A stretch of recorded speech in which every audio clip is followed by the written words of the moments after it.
මොනරාගල කොට්ටාස අපරාධ විමර්ශන කාර්යාංශයේ නිලධාරීන් පිරිසක් විසින් සිදු කළ දීර්ඝ විමර්ශනයකින් අනතුරුව තම දියණිය දූෂණය කර වසර ගණනාවක් තිස්සේ සැඟව සිටි පියෙකු අත්අඩංගුවට ගැනීමට සමත්ව තිබෙනවා.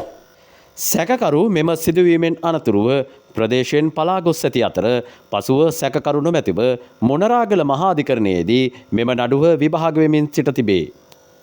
විභාග වූ නඩුවේ තීන්දුව ලෙස සැකකාර පුද්ගලයාට බරපතල වැඩ සහිතව වසර 20ක සිරදඬුවමක් නියම කර ඇති අතර ඊට අමතරව රුපියල් 50,000ක දඩයක් එම දඩය නොගෙවන්නේ නම් තවත් වසර 2ක සිරදඬුවම් නියම කර තිබේ.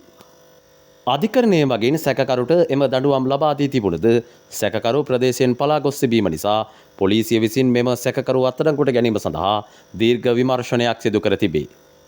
මොනරාගල කොට්ටාස අපරාධ විමර්ශන කාර්යාංශයේ නිලධාරීන් විසින් සැකකරු මතුරට ප්‍රදේශයේ සැඟව සිටියේදී අත්අඩංගුවට ගැනීමට සමත්ව තිබේ.